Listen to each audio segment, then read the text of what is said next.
welcome back to Reactivity TV. I'm Amy Albero, and I'm a licensed therapist. I am Chris. I'm not a licensed therapist, but what I am this episode is confused.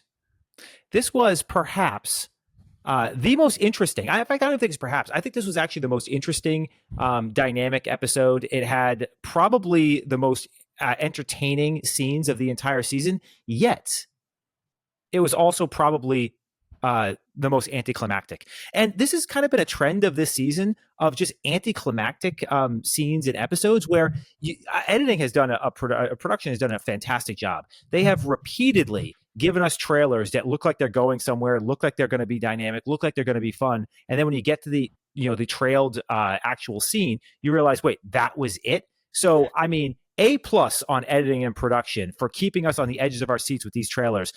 A+ for putting together quite an interesting, entertaining episode. But seriously, D- on these anticlimactic, just can't put it together, can't just get it over the hump, sort of scenes.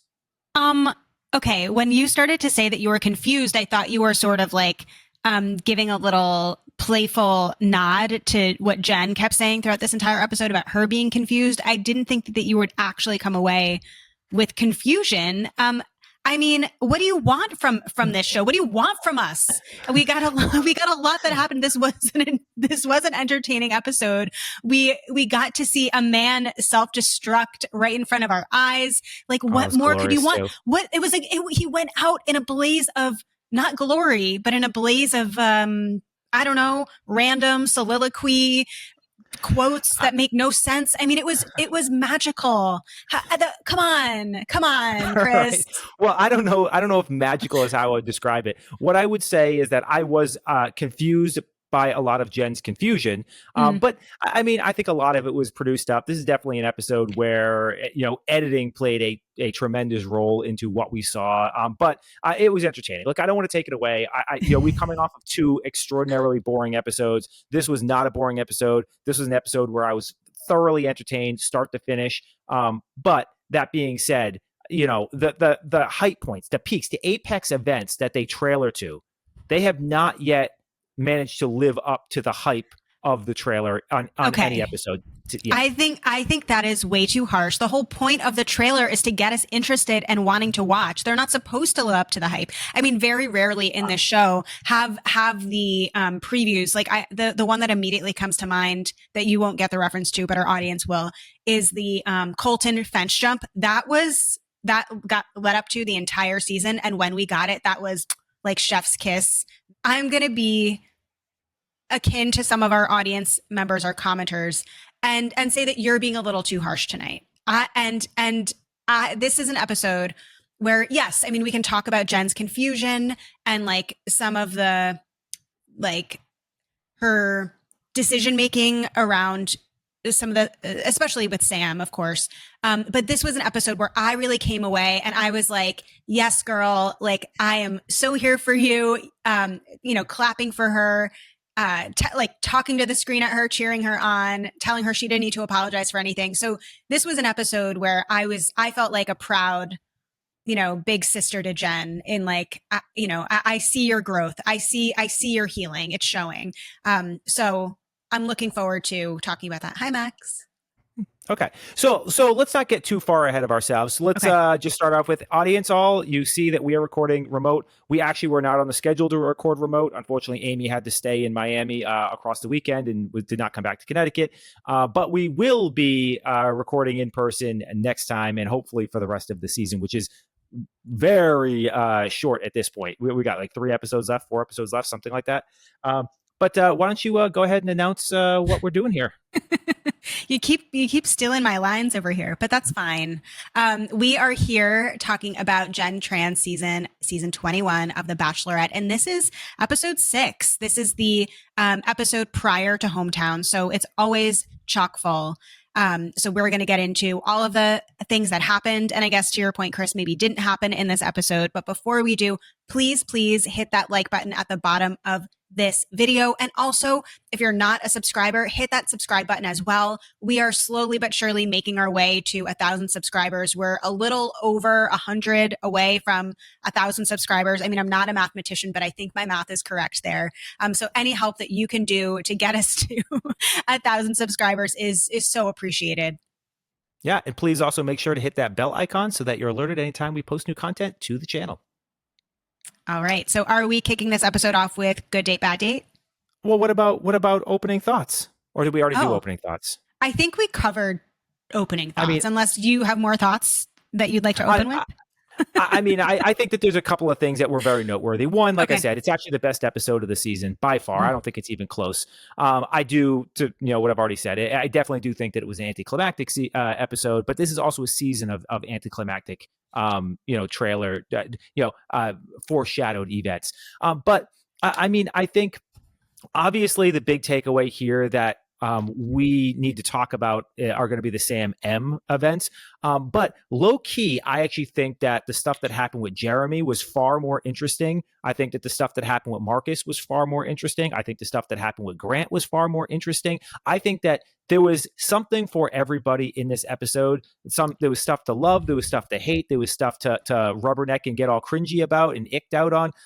This was really an episode that brought a lot to the table and a little bit for everybody. And that's what I think made it, while also being relatively engaging across the entire episode. There was no date that was bad in terms of like from an entertainment perspective.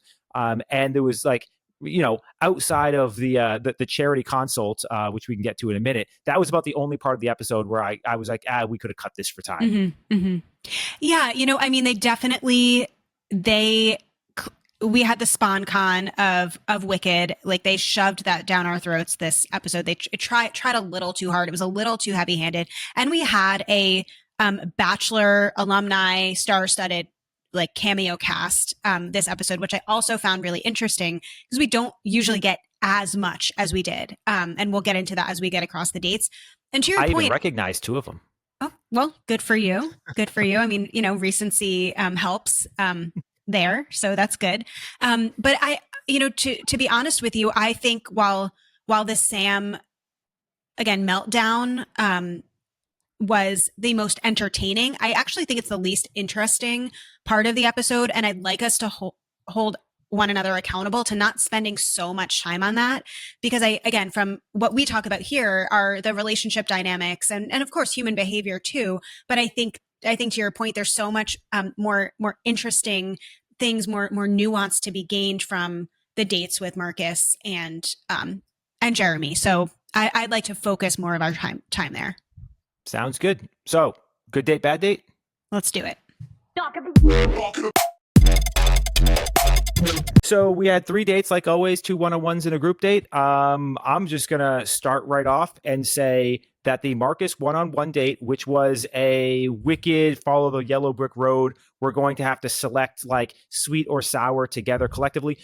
Not only was this an A+ date, it was the best date of the season. It was actually also the best date of the 5 seasons that I've been watching this franchise. Not only is it such an A+ date, but I think that every couple should not just do this date or some variant of this date, but I think that every couple should do this date like every 5 years, and every 5 years, the questions that get asked should be deeper and tougher, and they should navigate from at the very beginning, the stuff that you are really proud of, like we got here, the things you're proud of, your happiest moments, stuff like that. And as you get older and more mature in your relationship, these things should transition to more of what are you the most ashamed about? What would you go back and redo if you could? I love this date. I think this date is fantastic. It's a date that not only should you do in a relationship, but you should do this date often-ish. So I was going to ask you for examples of what you think, like how this could translate into the real world. So it sounds like you're giving us last year. We did. Yeah, for our 10-year anniversary, we went back to Hawaii for our anniversary trip, and that's where we had done our honeymoon. And what we had done across that trip is there's I don't remember what it is, but there's like 37 questions. It's like it's one of these pop. Yeah, it's this pop psych sort of thing. And we were like, you know what? Let's just do it for fun. And it actually is a variant of this sort of game, right? Again, it's a pop psych type of thing, but like it's great because I mean, there was like 10 of the questions that were really just duplicative in some way, shape, or Mm-hmm. form. But once you carve those out and you carve out the ones that like you really already know of, there's probably, I would say, 18 to 20 really good questions on that list for people that already know each other. Mm-hmm. And we asked like 4 or 5 a day to each other and had really deep, meaningful conversations about it. And some of them were happy, some of them were sad, some of them were, just various types of emotional responses. But like that is just sort of a variant of this. And in our relationship, though, we oftentimes have conversations. I mean, you being a social worker and a therapist, you have a by your nature have a tendency to pull out deep conversations when you're not burnt out from doing it with your clients. And so we have conversations like that all the time. But that's a great example of something that we did, and we stretched it out over like a week and a half, doing a couple Yeah. questions at a time. Yeah, I loved that. Yeah, the 36 questions to fall in love. We can put those in our show notes if people aren't familiar or want to try them out with someone that you're in a relationship with. I think they are really good questions. And the thing, I'm we don't need to necessarily go on and on about this date. But I agree with you. I think this was such a great date because it was a mix of being playful and fun, but also really getting to know one another and seeing how they would navigate compromise or navigate decision making, and again in a light kind of fun way, but it did get personal and it did get deep, and we were able to learn things really about Marcus. I mean, I'm sure Marcus learned things about Jenn too, but that's not what we saw. So this for me was an A date, minus all of the wicked emphasis. I mean, again, that was just like a little too much, but like the activity of the date itself I thought was great.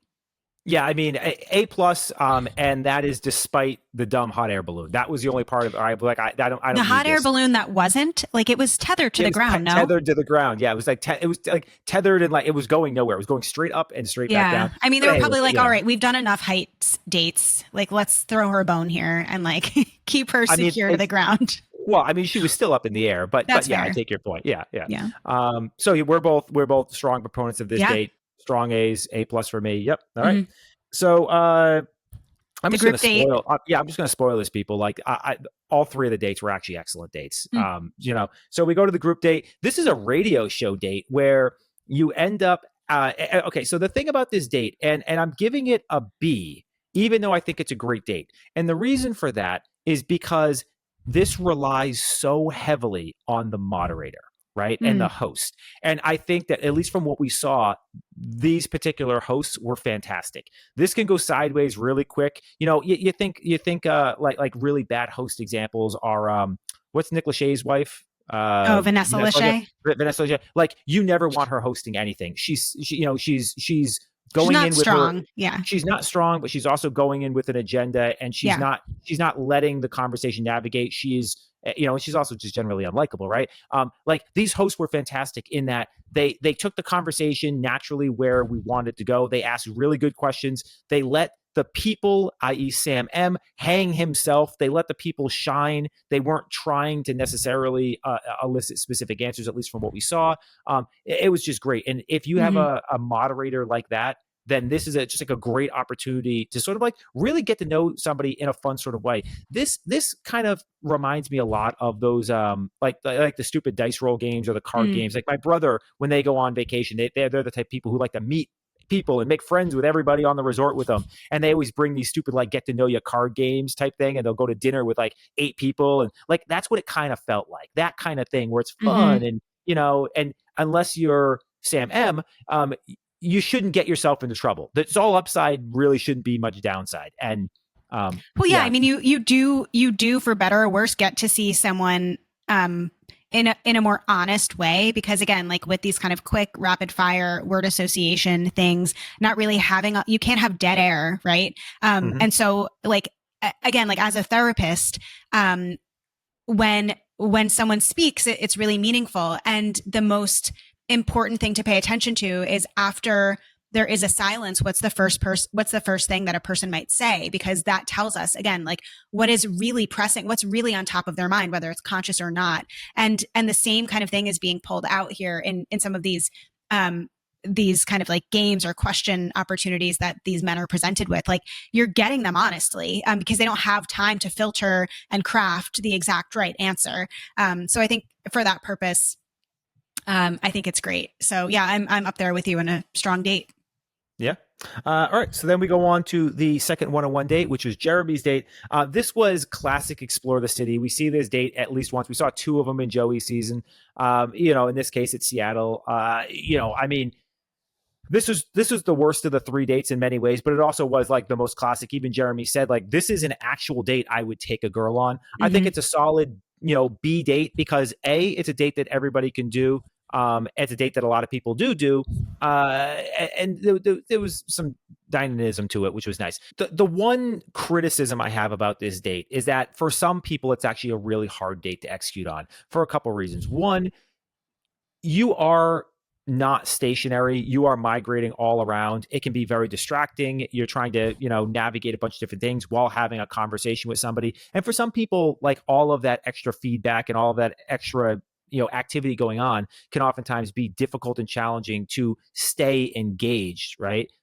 In a conversation. Like the closest approximation I come to is like where you're walking through like a mall or something like that, and you're looking for something, you're trying to buy something specific. You're kind of looking around at all the windows and stuff like that, but you're also trying to have like an important conversation. Does that conversation ever get had? The answer is no, right? Mm-hmm. And that's this kind of date runs that danger where you have to have two particular types of people who are committed to the conversation, right? And aren't prone to getting distracted. But if you can nail that down, which Jeremy and Jenn seem to have done a really good job of that. Yeah. I mean, spoiler for me, like this was a really good showing for Jeremy. Like he was really adept at bringing it back to the two of them, despite mm-hmm. being in a busy city, busy date. So yeah. All right. So let's get into the events of the episode. We start off with the consult by Charity, former Bachelorette, one Bachelorette ago, two Bachelorettes mm-hmm. ago, one. Yeah, she was season 20. Yeah, season 20. Okay, so we saw Charity pop on and do a consultation on Paradise. I don't know if we've seen her since then. Maybe. I love that you're calling it a consultation. It's so fitting because she's a therapist. Well, what else? A check-in, but no, consultation makes sense. I mean, that's essential. A mentor, like I guess that's what they're supposed to be in these situations. I think we should check the mentor statement because mentor just like you don't get to talk to somebody for 15 minutes and call them a mentor. Or no, that's fair. Like that's like a mentorship is something that two people commit to over a long period of time, and there's a lot of education happening. I don't think that's what happened in this, right? Consult works. I'm sorry. So go ahead.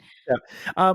Well, so I did kind of lead off with this. I thought that if I was going to cut anything for time, this was it. I don't think we necessarily gained a lot. I think there's some noteworthy things to mention. One is that it showed how sort of prepared and methodical Charity was during her season and how kind of fly by the seat of her pants Jenn was. And I did think that was interesting to show that dynamic. I don't necessarily think it added. I don't think we necessarily learned anything, but I do think that like that was the interesting piece to do a quick little toss in comparison of the two. Mm-hmm. Beyond that, we got a lot of conversation about where Jenn's sitting with a couple of the guys. I think we only got 3 or 4 different comments. Mm-hmm. And for the most part, I don't think we learned anything. I think she basically just said what all of us were already thinking.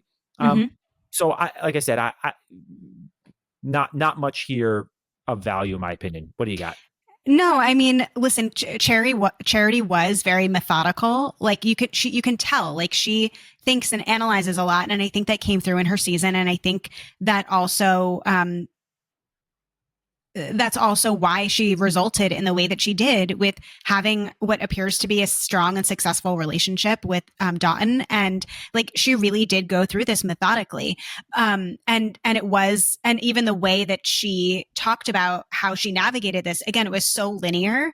And it was kind of like we see Charity being like the epitome of rationality and Jenn being a little bit more of the emotionality, and the happy mix is the both together, like that wise mindedness.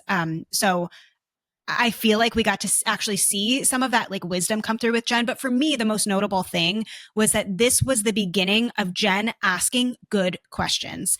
I feel like that was her shining, like characteristic this episode was that she asked good, clear, direct questions. And the question that she asked was, how did you discern what you needed from the men who were remaining on your season at this point in this journey? Great question. And so that's what gave us the insight from Charity around the way that she navigated this. But for me, that was the main takeaway, is like, okay, Jenn is showing up and she is actually like ready to dig in here. Like she wants to be, she's taking this seriously. Like that was my first inclination, that she's really taking it seriously at this point.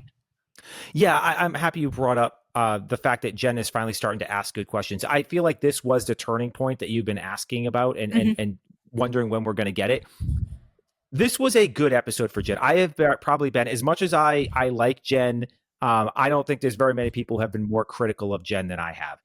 And this was an episode where she wasn't perfect. And maybe if this was the first episode that I've seen, I would still, I'd still be critical. There's still things to be critical about.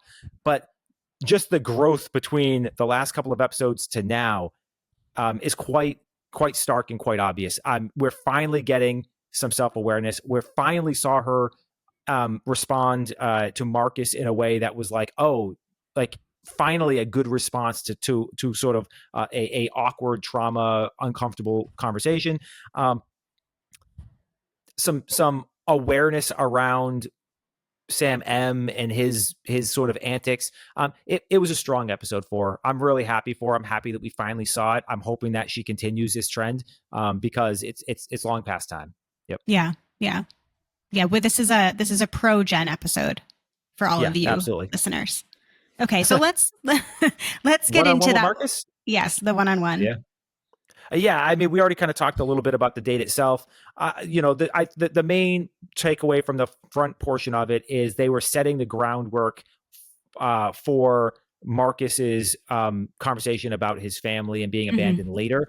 And they set that stage by showing us a lot about his sister, nothing about parents. He talks about how it's his most important person in his life. And the whole time we are set up to be asking ourselves, well, what about his parents? What about everything else? There's a lot of, innuendo or allusions to a lot of different things. Like what's actually happening there? And I thought production did an excellent job. I thought the stories that he had about his sister and talking about were touching. I think that popping the bubbles gave him an opportunity to sort of like be a little bit playful. The boxes, the sweet and sour and the playful and passionate, making out on the pillows. I thought it all worked for him. I think it allowed him to lean in. And I thought maybe the most important part of the first section of it, where they're talking about the slow and fast, and they sort of have a conversation about that. I thought what was said there was meaningful. Yeah, no, I think, yeah, I'm glad that you brought that up, because their dialogue was something like, he said slow, she said fast. And she had said to him, like, well, I'm a fast girl. So essentially, like, if you want to be with me, like, you got to get on board. And then in her ITM, she had said, like, I do tend to be pretty fast with my feelings. And maybe that's not, essentially, she said, like, maybe that's not the way to go. And so not serving in her best interest, basically. Yeah. And so I appreciated that the both and there, that like, yes, like this is concerning for me that Marcus takes things really slow and he's a slow burn. And I'm worried that I might be more in this than he is. And at the same time, maybe like the strength, intensity, quickness, to which I develop feelings like I need to check myself. So I thought, again, a nice self-awareness moment from Jenn. And I think that he also was so kind of go with the flow, right? Like we see he's clearly nervous and uncomfortable, but he's down.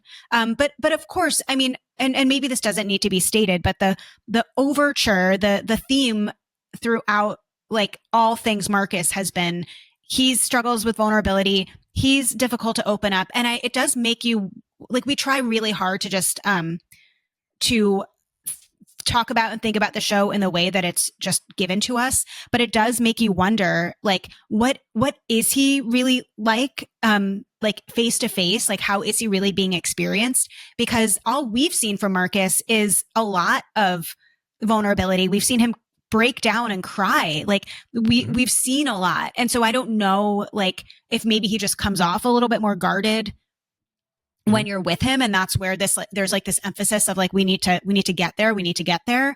And, or maybe production knew that they had this story all along and we're like trying to get him to go there. Mm-hmm. But I just kind of wanted to note that because it does feel like, oh, we're pushing Marcus to be vulnerable, but like, damn, hasn't he been? Isn't that enough? Yeah, no, I agree with you there. Marcus is clearly leaning in. Like there's no question, at least again, in what we're getting portrayed, that they're into each other. Like they have chemistry, they have compatibility, which we also learned about through this date, because for both of them, family and where they came from and the types of households that they came from is again another kind of anchoring factor for them both, that they both carry this bit of shame or embarrassment about again where and how they came from, and that certainly shows up in how they view themselves and how they engage from a dating perspective. And so again, to have some familiarity around like, oh, you get what it is I'm carrying goes a long way. Yeah. So anything else you want to talk about here? Anything on the hot air balloon before we get to the dinner? No, go ahead. All right. So we go to the dinner, and this is really where we're leading to the entire episode. And this is where Marcus, decides that he's going to really get into his backstory. And he discloses that he was abandoned, him and his sister, at daycare. And then they kind of made their ways through the foster system. He talks a lot about, it's a story you hear a lot from people in the system where, you're constantly feeling unwanted. And, he used a phrase like people are like trying us on and then returning us, type thing, like that, like you're a broken toy kind of concept. Yeah, you're so disposable. Just a really, like, I don't even know what the right word is, but like it just hits you in the gut, right? And you just see and you start to really understand his character. You understand who he is and why he's the way he is. You understand why loyalty, why a guy like this would do 6 tours of duty, why he became a military, like the sense of loyalty and how much he values, that, and how much he values the connection with his sister as a result of all this. I mean, it just made me like him more, feel more for him, and want him to have the best, whatever the best is for him, to want the best for him. Yeah. I mean, I'm getting tearful just like recalling what he was saying. Like it really was heartbreaking to hear. And again, and I mean, I worked with kids in foster care for many years. And so, yes, this experience, unfortunately, isn't unique to just Marcus, but I think it is so relevant and meaningful how you do internalize certain beliefs about yourself based on what has happened to you in your life, or especially when it's again, kind of at the hands of your caregivers. And it's reminding me of Marcus and Jenn's first one-on-one, where I know you and I had kind of gotten into a little bit of a debate because Marcus had talked about being strong, and that he didn't really feel strong before he had recovered from his injury. And again, now put in this context into it, it makes a lot more sense, because it sounds like, again, the way that he viewed himself as, again, kind of broken, unwanted, all of that stuff. Like, yeah, of course, then you are not going to think of yourself very positively, as worthy of much, as very strong, as very, insert the blank with anything positive. And so again, we get this more well-rounded picture of this man, and as you just said, why he is the way that he is now. Yeah. And the highlight of this date might have been, again, Jenn here. We have seen her be awkward in these exchanges. We've seen her handle them poorly. We've seen her be selfish. Finally, we saw a response from her. And I was like, yeah, great response. She seemed to really lean into empathy. You weren't getting the odd facial expressions that made her kind of look scared and or confused. Like, she just seemed like she was there with him in it, trying to understand, trying to be empathic. And the things she said, were about him, right? And designed to make him feel better. It felt like, to me at least, and less about her trying to feel better about herself or trying to find a way. You had talked about it, I think it was last episode, how she's always trying to relate everything back to her own experiences. And she didn't do that this time. And I thought that was a huge growth moment for her. I think so too. And when he had said, after talking about foster families trying us on for size, he said, the experience made me feel like there was something wrong with me. And she just kind of leaned in and so perfectly said, there is nothing wrong with you. And like, it was so, she was so in it with him. And to your point, it was about him. It was about reassuring him. It was about caring him and caring for him and showing him love in that moment. She was so attuned to him in a way that we haven't really seen her be able to do in quite an authentic way that she did this episode. So that was really, really beautiful. As you said, she didn't make it about herself. We did hear in an ITM, of course, like, we're so similar because we grew up in non-traditional families, but like, fine. Like, not agreeing with her on that statement. Your non-traditional families are very different. I mean, I guess you could sort of in a labored way make the argument that you were both like abandoned by parents, but like, I don't think that there's a equivalency between these two experiences. It's same but different kind of thing. But I'm not going to criticize her for that. The other thing that I wanted to also highlight that I feel like, and again, listeners, please correct me if I'm wrong, but the thing that I felt like Jenn did really well, again, kind of like going back to the beginning of this episode, but something they emphasized a lot on this date, is that Jenn did such a good job in this episode, essentially showing us her value of family, and also like, just again, constant voiceovers around like, this relationship is so much bigger than just the two of us. This is a lot bigger than one another. What else did she say?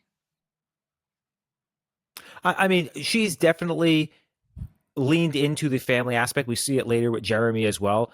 And again, I think she's obviously said a lot of things about the abandonment, her relationship with her father, and things of that nature. It's pretty clear that she is looking to fill some voids there of her own feelings of abandonment. And we see this all the time, right? There's a pretty common response and reaction to things.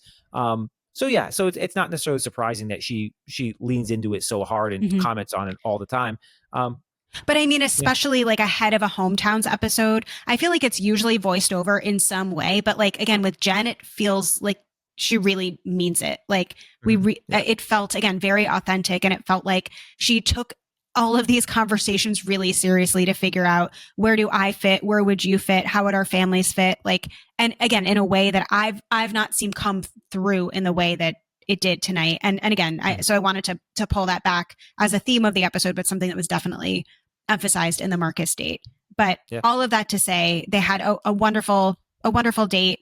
Jenn gives him the first hometown rose of the night, and then they end with some nice fireworks. Yep. So all in all, Marcus did what he needed to do. I think we all just expected that he was going to be at Hometowns. I'm still thinking that he is probably in the top two when all is said and done. But don't spoil it for us if you know. No spoiler. We're a spoiler-free podcast. So from here we move on to the group date. Right. And the group date at this point, there's 7 guys remaining. So there's 5 guys on the group date. They're going to the radio station. Basically we start off with all 5 guys are sort of getting lightning rounded. Then, we get some more like, you have some time to think about your answer. I did think it was really unfair when you're like, hey, 3 adjectives to describe Jenn, and then they all get to give 3. It's like, well, the guy who went first, like, he was on the lightning round still. The guy who went last, he had like 20 minutes to think about his answer. So like, come on, let's keep it to one question per person here, right? Let's not give anybody an unfair advantage. But I mean, it's pretty clear where production was going. Sam M's answers, at least the ones we saw, were bad, and we saw a lot of answers. It did feel like probably this was production where production was going, and they knew right off the bat that the one-on-one time was going to go before we even got in here, right? And it just because that's almost what was demanded of the narrative of the show to this point. But I mean, before we get into, we could talk also about all the other guys, but this is what I'm going to say. Fellas out there, okay. If you're dating a girl and she's got other offers, the thing you don't say in front of her and all of America and all the other guys she's dating is, you're not my type. And I That came was on like, here thinking that you'd be one of two other people. no. I think he said that once they were in one-on-one time, right? It was He it was like, both it was both in one-on-one time. yeah, yeah. I mean, there was a lot of things he said here that I don't care how you edit it. It was pretty bad. Things you probably don't want to say. It's perfectly fine to say, hey, I honestly thought they were going to pick one of two other women, but like when I heard it was you, I was like actually really excited. That's like that. Or the other one you could say is you're not my normal type, but there's something about you that is just so compelling. You've said the exact same things, but you Fair. didn't No, say it yes, with a slap. it's all in packaging, but Yeah. all of that is irrelevant because you could have just skirted that completely. Because you've not said it at all. She said, "What was your first impression of me?" Yeah, you're not my type, and I thought you were going to be somebody else. Not a strong answer, but I mean, he really could not. He could not answer the questions well, talk about making everything about himself. And that was something that Jenn picked up on too. Like he just kept making about him and his journey and his story. He's keeping and the main thing. And the main thing is himself. Himself. Yes. Yeah. That was the answer the whole time. Yeah. And so basically with Sam M, we end up getting all these bad answers. The hosts, give him the one-on-one time. Meanwhile, all the other guys are bummed out, but nobody realizes like, no, one-on-one time. This is the one date you don't want the one-on-one time. That's a this problem. Is bad. This is bad. And nobody realizes it until the one-on-one time happens. And maybe the best decision that production made this entire season is letting the other four guys listen in, and their commentary was wonderful. I mean, it made the episode in many ways. Oh yeah, that was my favorite part. This is where Jenn really shined because he would say something like some platitude that again at face value sounds nice, but she was like, okay, but like what is it about me meaning, specifically? Yeah. Or like, where do I fit into this? Or like, can you give me an example of that? And so this was where he again dug himself into a hole. He went on and on about, I don't know, he like skirted a question. And then she was like, well, what do you like about me though? And then he said, well, you're selfless. And then she said, well, how do you know I'm selfless? And that's when he was like, well, either you're selfless or you're full of shit. And it's like, okay, we've lost the plot here. And that's where we see the guys like, oh, I could answer this in so many different ways. And it's kind of like, it was such an interesting thing to watch because you don't know if he believes the shit that's coming out of his mouth. Like, did he realize that he lost the plot there? Like, did he, or did, like, was he not realizing that he just didn't know her? Like, he really didn't pay attention to her at all. And then, of course, the thing that obviously floored me was kind of a callback to something that happened a few episodes ago, was when Jenn asks him, do you feel like you really know me? And he says, well, what you need to know about me is my love language is physical touch, and starts making out with her. Jumping all over. And this was the most awkward one. Talk about not reading the room. Yeah. At all. But, this is the narrative that we've had, right? He drives everything to be physical. When he's forced to engage with anybody verbally, whether it's fighting with Devin or whether it's, trying to have some sort of deep conversation with Jenn, it's not there. It's never there. He's relying on the physical chemistry. It shouldn't be that hard if you actually like the person. Like, it should actually come pretty easy. And that's where it's like I want to take out this, the factor of he's bad at expressing himself, because like, maybe that's true. Like, maybe it is hard for him to put things into words, and it is easier for him to communicate his feelings through through physical touch. Fine.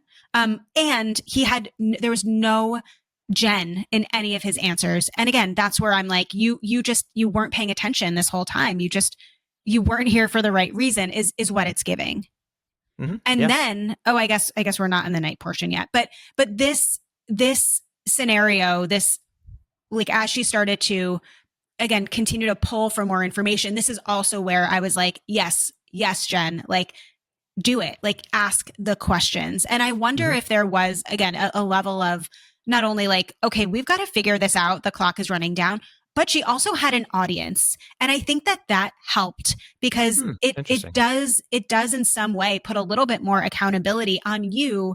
Because if you're going around saying, I need to get more clarity here, that's what she told Charity. That's what she told the ITMs. That's what she told the hosts, including Jason and Molly Mesnick. And so you've told everybody that you need answers. And if you then show up in front of them and don't ask the questions, then like that's not a good look for you. Fault at that point. Yeah. So I think, whenever it's such a good strategy, whenever we have a goal that we want to achieve, is tell someone that you want to do it because then you have to answer to them in some way. You're accountable. And she had an audience not only of these people, but also the other men she's dating. And so I think in some way, like that really did help ground her and help keep her accountable to herself. Mm-hmm. Yeah.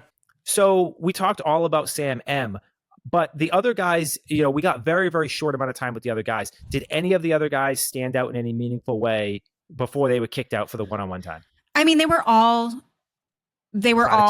fine. It was all what they were supposed to say. Exactly. I mean, and again, I don't want to talk too high, like there's no need to emphasize Devin here. We all know I'm a big fan of him. So, but I more was going to give him props for just his insight about Sam this entire time. But anyway, but other than that, no, I think they were all fine, serviceable, as you would say. And so no, I don't think there's really anything notable there. So then let's get into the evening. Yes.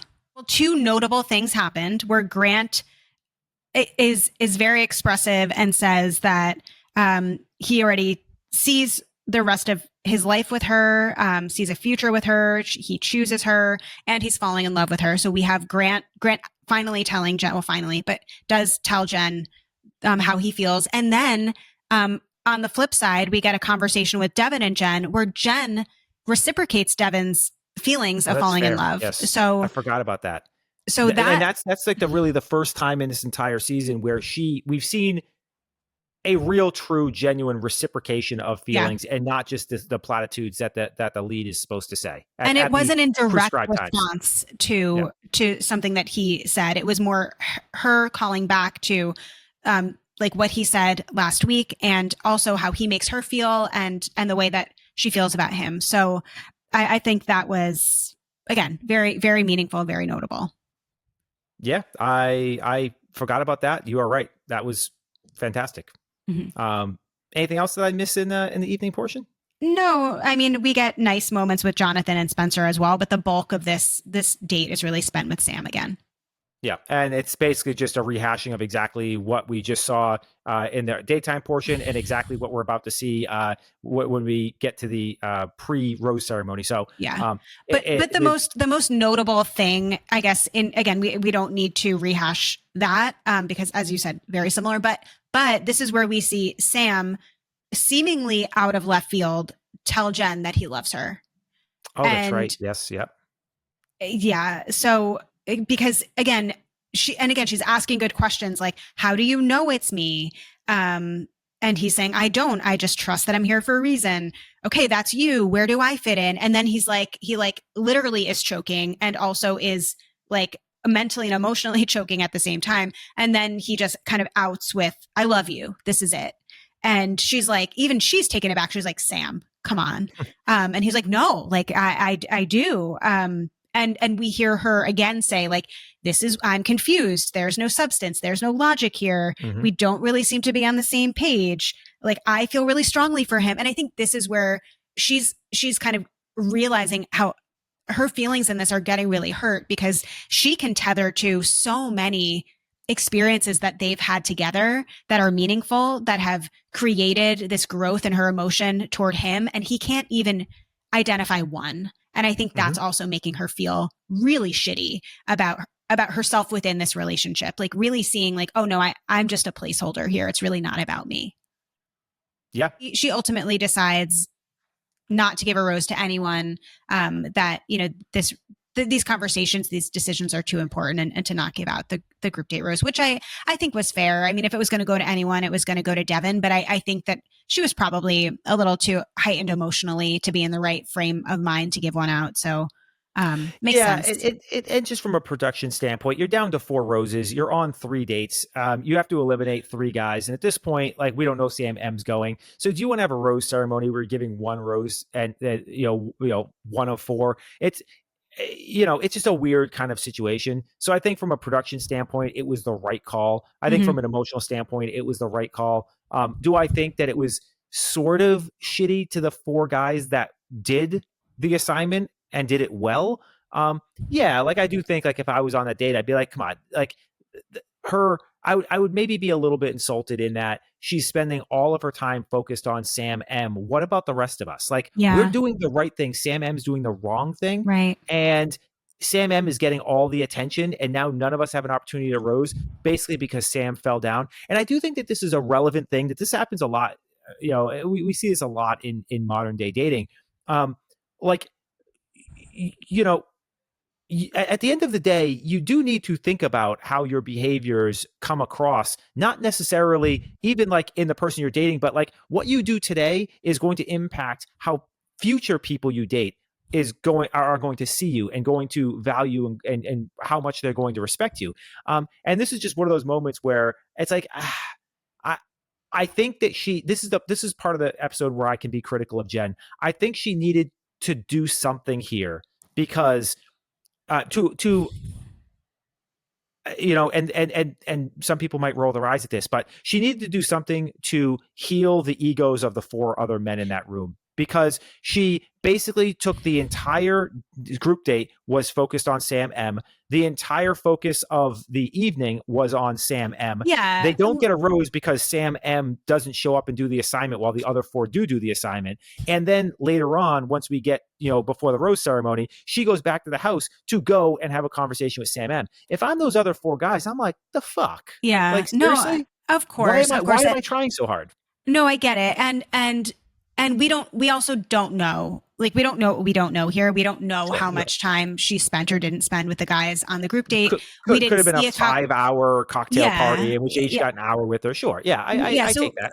we don't know, but you know what it's making me think of, when I worked in the education system, we did a training about essentially how to build competency, and one of the critiques of the model that like is used in education, particularly in like elementary, high school education, is that the people that are kind of like below competency get support, and kind of like the highest performers get support, and it's really the middle that get nothing. And Mhm. and the proposal from the presenter, from this training, was to actually spend the most resources on the people in the middle to get them like above target, basically. And those are the people that kind of get left behind in a sense, because again, we assume like they're fine, they're doing good enough. And like, what if we want them to do better than good enough? Like, what if that was our focus, is to getting the more people performing higher rather than more people performing basically. And it's kind of making me that training is making me think about this situation too. Like, wow, so much emphasis and effort went on to this like bad actor, like this guy that was behaving poorly, and that meant all of those resources were diverted away from these like good enough relationships where you still need more information. And it's kind of like, at this point, how you need to know that he's not it. And that's my biggest question of not a question of criticism of Jen is, what made you stay in it for so long? Like, Mhm. and to his point, like, what more did you, we knew what more she needed to hear from him, but why did she feel like she needed to wait so long to And like why try take it out? 3? I mean, why? I mean, I Three get, independent yeah, I get opportunities. it. In baseball, you get 3 strikes, right? But like, did you need to give him 3 at bats here? Like, Yeah. the first one wasn't good enough. The second wasn't good enough. Well, And, and this goes, and maybe this goes to, I know I shared my theory with you about Jeremy later, but like, again, maybe she is, I don't think truly, I don't think that these conversations, if she's not like pretty in on you, these conversations at this point don't mean much. And so it's also yeah. probable that she had a pretty decent idea of those remaining 4 guys. Like, okay, Devin, we already know is going in. Like, maybe I want a little bit more time with Jonathan or Spencer, but like maybe she already knew Spencer was out. So like, Yeah. I think she really liked Sam. And so it's like, okay, let me try to get this over the finish line. So I think it just showed maybe the strength and weaknesses of her existing relationships, that she didn't feel like she wanted to or needed to invest more time there. Yeah, that's fair. Yep. All right. Well, should we move on to Jeremy then? Yeah, let's talk about Jeremy, because my respect and opinion of Jeremy has grown significantly. I didn't like him in the pilot with the car. I thought before you go on, I just need to tell our listeners that Chris was we watched this episode like together, but separately. We had a viewing party. We ended this episode and I so badly wanted to debrief and really wanted to talk about Jeremy. And the way that Chris was so withholding, he was like, nope, cagey. Gonna save it for the pod. I was like, just give me something. And he was like, all I can say is my opinions change. He would not give me anything. So I just want to say that I really don't know what you're about to say, Chris, but like he prioritized your viewing pleasure over having a debrief with me, who really needed to talk about this with someone. So you're welcome.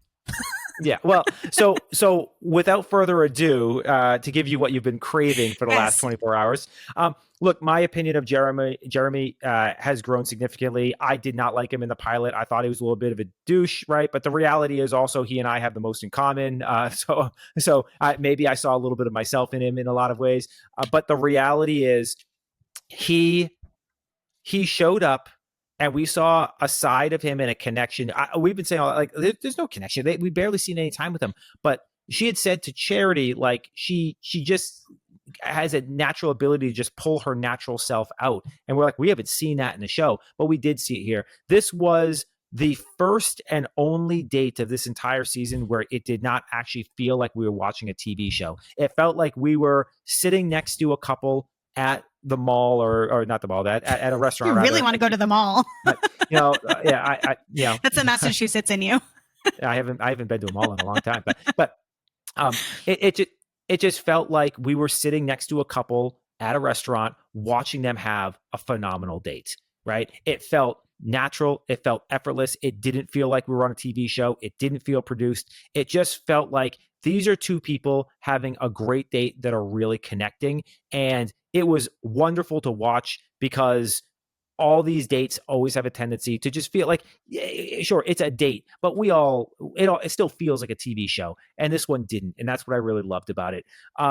Going back, this is the date where you explore Seattle. And first off, I am a seller of Seattle. No interest. Don't want to go there. Definitely don't want to go to the fish market, but I realize you have to go there. But I mean, the way he sort of navigated the bouquet of flowers thing, I thought was so smart. How he did that. That was like Devin in the first group date where he took Jenn aside. Like he figured out a way amongst this like busy city date to make it special and make it about her. And I thought that was great. And when she asked about the inspiration, the way he responded and came back was it was just a really smart approach to the date. I thought he did really well. I thought it could have gone real sideways when he compared her to his mother, but he did so in a way where I'm like, I don't think that came across as creepy at all, actually. Yeah. It was fantastic. But the real highlight of the episode was when they really got into family and religion. Yes. Right? And before you get into that, the thing that I want to emphasize as you begin to talk about this is what they did here, and the way that they talked about this is an example of something that we talked about several episodes back, where there's a way to be vulnerable and get to know one another and not have it be, let me tell you the worst thing that ever happened to me. Let me tell you my sad tale. And I think that Jeremy demonstrated such a natural ability to be vulnerable, to share about himself. And we learned so much about them both, actually. And that they were able to learn about one another through this conversation. And so I think this was so well executed of something that we talked about early on. So sorry, go ahead. Yeah, no, I mean, I think that's a great point. I just, when they really got into sort of now, let's be very honest about it. Neither one of them are particularly religious, as far as we can tell. Jeremy, usually with Judaism, you tend to be either culturally or you end up being religiously, Jewish. He's said many times he's culturally Jewish, which typically means that you're not following every high holiday and every observation, which makes it a little bit easier to bridge. We'll say because Buddhism, which is what Jenn is, and Judaism, they are very different in many ways. But what they both kept coming back to is not the religious aspect of this, it's the cultural aspect. And they both kept coming back to what is the pieces of this that I really love. And they could come back and share that the piece that they love about their individual religions is the family focus of it.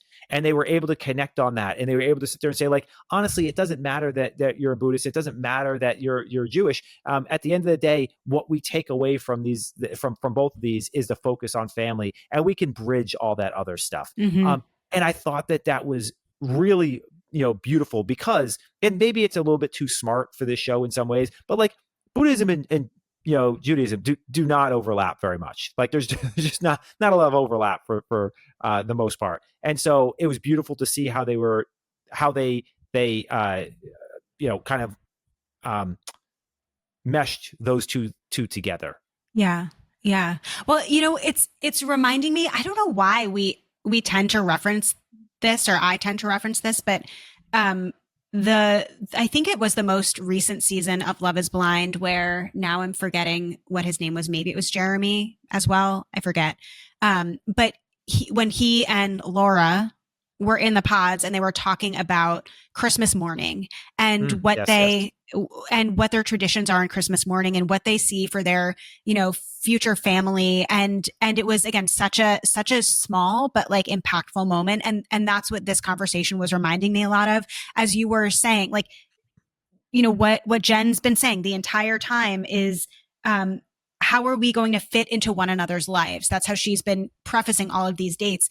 And in this, you can see that they're really almost like negotiating it, kind of calling back to the Marcus date too. Like Jenn saying, like, I really want my mom to talk to our kids about this. And Jeremy's talking about something similar in terms of his family. And we're, again, seeing this emphasis on like maternal relationships. Like there's real conversation happening here. And I love to see that. And another thing that I really liked about it was playful, while at the same time they were actually asking each other probing questions, and they were in some ways stress testing each other a little bit. But it was done in such a playful way, and they both were so into the conversation and into each other that it was a nice watch, right? Mm-hmm. It was definitely one of the highlight date moments of the entire season. I agree. And maybe it, again, has something to do with Jeremy and whether it's how he's raised, how old he is, where he's from. Spoiler alert, he's from Fairfield County, which is where I'm from. And we're going to get to see a bit of of our hometown when Jeremy goes back home. I mean, so they went to Stu Leonard's on their date. Just for the record, Revive's Norwalk office is like a couple hundred yards from the grocery store that they went to. The Petting Zoo grocery store at Stu Leonard's is a big, giant thing for those that aren't from the area. Well, we will definitely cover it next week for sure. But but maybe like, we should go and we should like do a clip from the Stu Leonard's parking lot ourselves. We could do that. Let us know in the comments if you want us to go and show you Stu Leonard's. You just want to get their soft serve ice cream. No, it's because the game store is next to Stu Leonard's and I can go buy Magic cards. But all of this to say, I think the second best pizza place in the area is across the street from Stu Leonard's.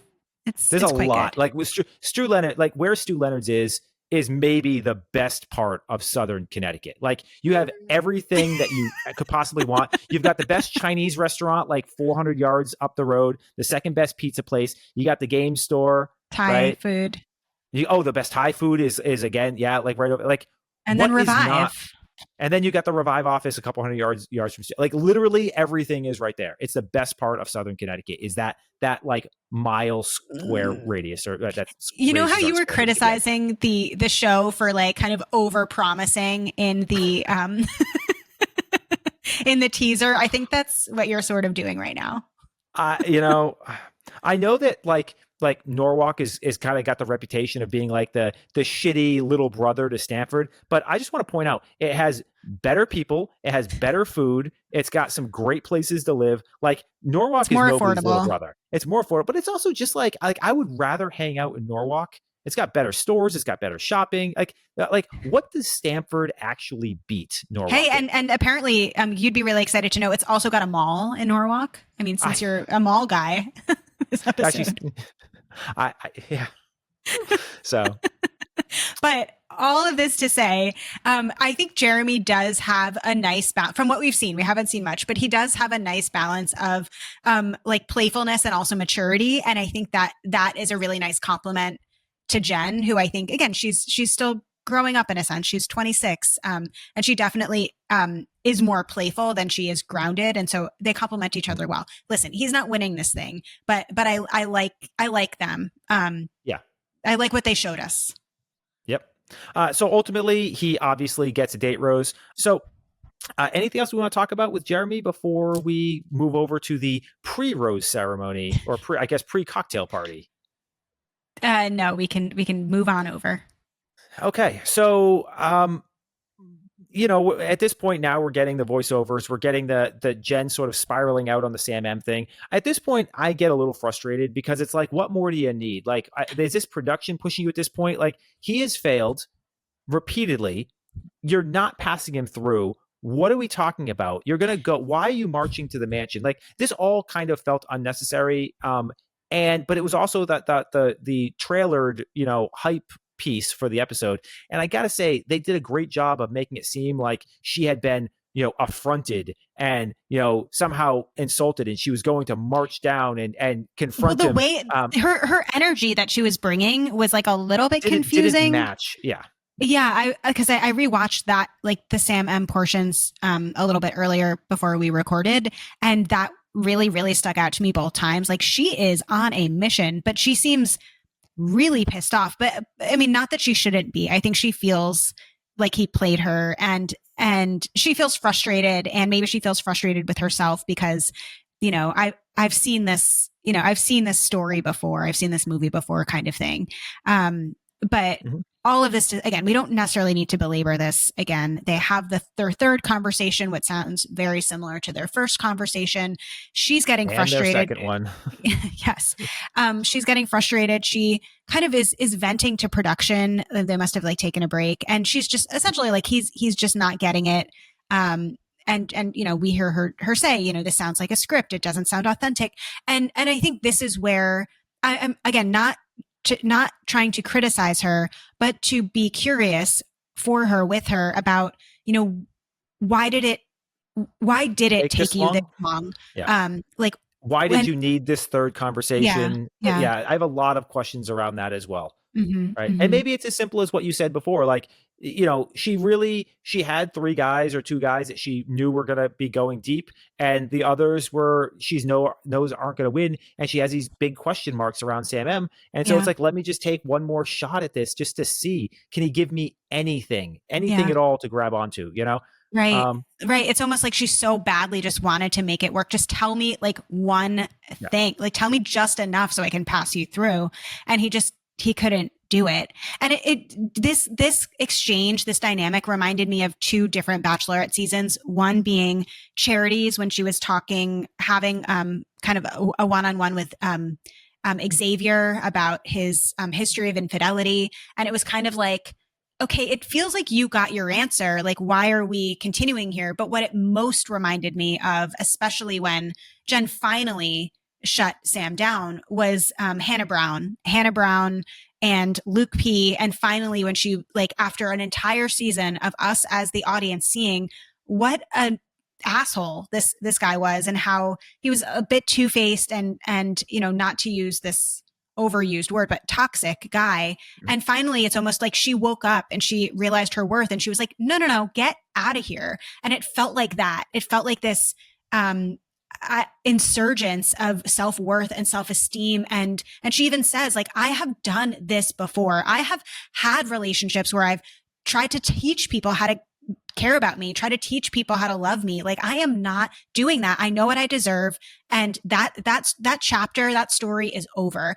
Goodbye. And it was a powerful moment. And I hope it felt powerful for her in that moment, because it was, again, the moment I've been waiting for her to, again, turn the page on the narrative that she's been telling herself, telling us for the last 5.5 episodes.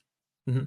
So, yeah, I mean, look, at least it ended. I feel like it would have been really disappointing for it to end with him just not getting a rose at a rose ceremony. I agree. It just felt like there was too much build up for that. And so from a production perspective, something had to happen. Yeah. One thing that I do want to highlight is this thing that Jenn kept saying throughout this entire episode that I alluded to early on, is how confused she was.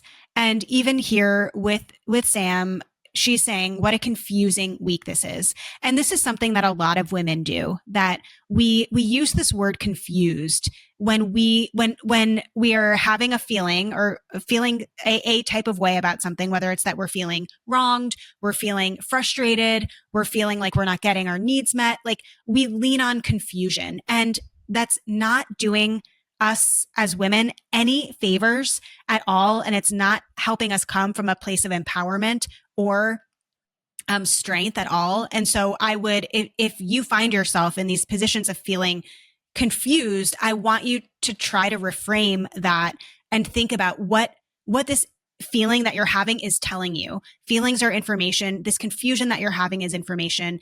And what you might be feeling is not into what someone is giving you. And I think that's a really, really important thing to really pay attention to. And I also, in this moment, want to plug my favorite comedian, Jared Freed, because he talks so much about this. He gives a lot of dating advice to men and women, but mostly women. And one of the things he's been saying a lot recently is instead of saying confused, replace it with turned off. And that will give you a lot more information about what's happening. And so I don't necessarily want to steal Jared's, your insight there, but if you want to hear more about that and hear it from his perspective, go follow Jared Freed. Yeah, look, I think you touched on something really important there, and that is, what no guy in the history of dating has ever been? Confused. Guys know we either like you or we don't like you, and it's possible that if we don't like you, we might eventually like you, right? It's also very, very common for us to start liking you and then go into not liking you. But at no point in time has any guy ever in the history of the world ever been confused about what his feelings are about a relationship. I'm being a little hyperbolic, but you get the idea.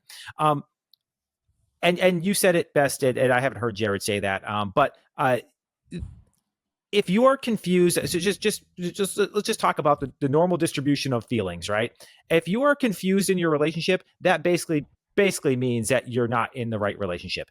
The number of relationships where you went from confused to long, happy relationships is pretty astronomically small, right? Relationships don't, like, if you're with somebody who meshes with you, who's committed to you, you will never be confused. A man is going to let you know that he is interested in you. He is going to do things to demonstrate that he is interested in you. If you are confused, then that means your needs are not getting met. Or it's just not the right match in some way, shape, or form. Maybe he's a bad guy. Maybe he's a good guy. But the reality is, very, very, very astronomically small numbers of relationships will ever go from I am confused to, wow, we were married for 25 years. We got 3 kids together. We've had a wonderful marriage. That's not how that goes. So Jared is right. If it's just change confused to, what is it? Change confused to turned off. And yeah, I think that is completely accurate advice from the male perspective. Yeah, and it puts it a little bit more in your face about it gives you more information, and again empowers you more and allows you to make a choice, rather than, again, I'm confused, that puts the deference to the person who's causing the confusion. Yeah, absolutely. So, shall we move on to the actual rose ceremony? Yeah. All right. So, I mean, look, we've already got two roses. Those are Marcus and those are Jeremy. We've have already lost Sam M, so we're down to 6 guys. So there's two roses going to 4 guys, or there, two roses with four guys to choose from. Those guys are Grant, Spencer, Devin, and who am I Jonathan. missing? Jonathan. Yeah. So surprises. One of the things in our Revive group chat about this episode that I had said is, one thing that I really love about where we are right now is I don't know who she's picking. And agree, yeah. I really didn't know. I was like, I could see it going Grant. I could see it going Jonathan. I could, I could, Spencer was out for me. I think for me, it was between Grant and Jonathan after she had picked Jeremy. And I really didn't know. Devin. Yeah. Well, no. I mean, like Devin, of course, we know is a shoe in, but like, yeah. We knew if, Marcus and Devin were in. It yeah, really came down to, it was either going to be Jeremy or Spencer. And yeah, then, we just never assumed Sam M was going to make it, all the way to hometowns. So yeah, then it just was a matter of, between Jonathan and Grant. yeah, Yeah. yeah. And so, I mean, I could have seen it going either way. Yep. But Jonathan gets that rose. So for hometowns, we have Marcus, Jeremy, Devin, and Jonathan, which means that Spencer and Grant go home via rose ceremony. And both of these exits were a little sad in their own way. Grant, well, we have to get to Grant and the news about Grant. But Grant really put himself out there, and he just wasn't met in kind. I mean, he and Jenn were definitely on two different pages there. And so I definitely had a lot of empathy for him, of like, damn, this guy was like, he was in it. Like, he was just sobbing last episode about how much he like really, really likes this girl. And now he's like left out in the cold. And I know how that show works, and I know it wasn't malicious on Jenn's part, but like, wow, like that what a heartbreak there. But he will be fine. He's our next bachelor. He's a very attractive, tall guy. He's gonna be just fine. And he's a great guy. Like I think he's awesome. And then we get a different kind of sad. We get Spencer, who leaves. This was a bad way to go out, huh? I don't really understand the decision making here. And maybe there's just a certain type of woman that would be like into that. But he called his mom and, cried to his mom about, wanting to get married, which, good, nice, like a guy who's in touch with his emotions. But like, it was a little too much like mom for me. It definitely, what do the kids say? It was giving very beta. And this is what I talk about all the time. Like, there's in touch with your emotions. There is being sensitive. And then there is calling your mom on national TV crying as a 20-something-year-old man. I don't see it fit his brand, Yes, like it was very on brand. But I just don't see, like, Elizabeth, that I don't think is getting you, if that's your audition for The Bachelor, I think you gravely miscalculated. I just don't see a lot of women like lining up excited to say, yeah, I'm dating that guy who called his mom and cried on national TV. Not saying there's anything wrong with crying. Not saying there's anything wrong with calling mom. I just had a nice long conversation with my mom the other day, right? Just saying, like, I don't think it's a great look to go out on, as that's your final look on the show. And I don't think that if he was auditioning for to be the next Bachelor, I don't think that was going to get the job done. Yeah, well, it didn't, because he's not it. Yeah, and will never be it. Yeah, yeah. So we do end this episode with a little preview for next week, which I'm excited about. I love hometowns, and again, that we will see a hometown that is very familiar to us is kind of cool. So I'm looking forward to that. Do I like hometowns? I don't think I gotta so. go back But and watch some of our you past usually don't like episodes. anything, so. That's Who's fair. to I guess say? I gotta go. Maybe I'll go back and watch our previous episodes to see what I said about the They other can be hit or hometowns. miss. Like it really depends on the family. Like we usually get like a quirky family.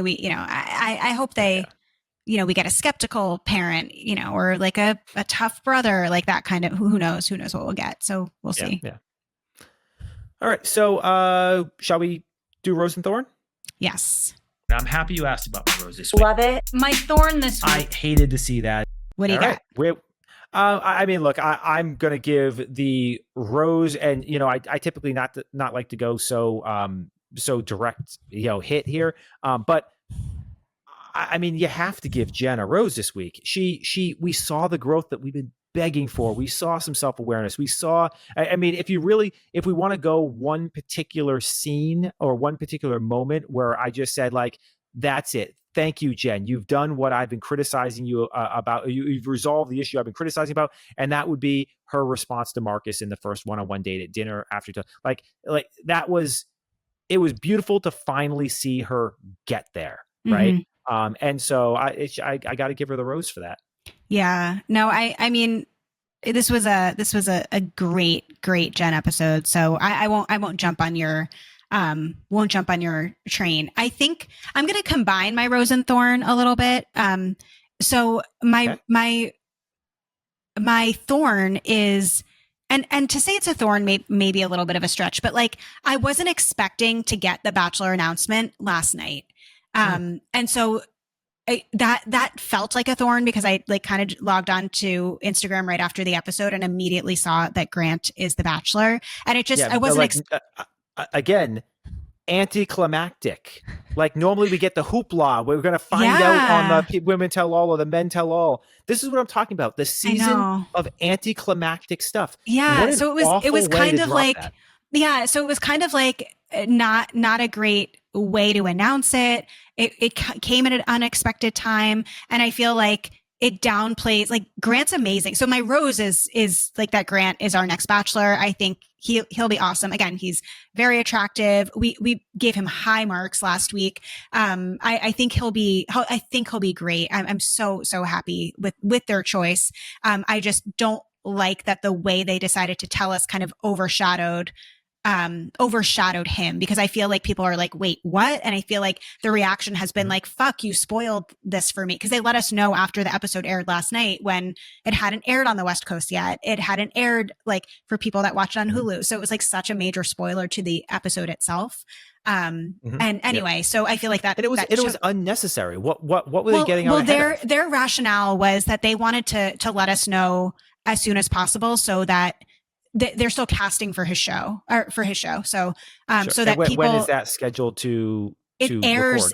It airs in January. So it usually so like we starts recording going. like imminently. Like I feel like, interesting. For example, Joey and Kelsey, they wrapped, I think November 23rd ish, around Thanksgiving.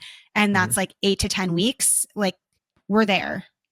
So, so I guess they're trying to get any last minute stragglers, which in some ways, like, okay, the Bachelor's learning, like supposedly, again, we're not a Bachelor news outlet.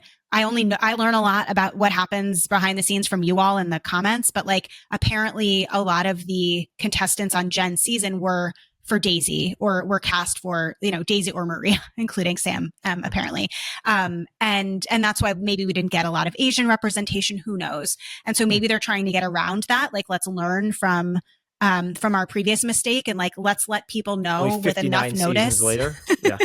that this is our guy. And like, let's try to cast specifically for him. And so like, that's where, again, like it's a mix of my rose and thorn. But I'm super pumped for Grant. Yeah. I don't know. We'll have to do an episode on Grant specifically. Of course. Yeah. I totally get it. How about my thorn this week is that we were unexpectedly having to record remote. You were supposed to be sitting right next to me on this couch, and I didn't get to see you this weekend, and we had to record remote. And that's a super bummer. I mean, look at my hair. I feel like it's fly, fleek. What are the words the kids use today? I don't think like either of them. Are you sure? Yeah. It looks very long and spiky. It is. I gotta go get a haircut again. It's a collagen every day. It's I've been back from Mexico, and I'm getting my collagen every day, and and it grows quick. So yeah. Yes, So how about that for a thorn that we had to that's record nice. remote? I'm sad. I gotta say though, I don't know what's going on over there in Miami, but your hair every now and then just starts like billowing. I Like you're have in an a, apartment and you've got I like have, this hair billowing thing happening. It's there like, it is. damn. I have an oscillating fan because the air Oh, conditioner in our apartment is too loud for me to record. You know, the things that we do to try to give you a good show, me sweating over here in Miami, 90-degree heat, just to not pick up with any hair ambient noise. billowing. I'm just expecting like the hair tosses and stuff like that. Yep. So Okay. Well, with all that being said, that more than wraps us up for this week. But we will be back next week in person together for episode 7, Hometowns Week of Jenn Tran's season of The Bachelorette. We are super excited for that. Until then, make sure that you are rating, reviewing, subscribing, commenting, hitting that bell icon, doing all the things on YouTube. But also be sure to check us out on Instagram at Reactivity TV. You can follow along with me at Email Barrow LCSW on Instagram. You can also send us emails to reactivitytv at revivecfw.com. We will see you next week. Bye. see ya.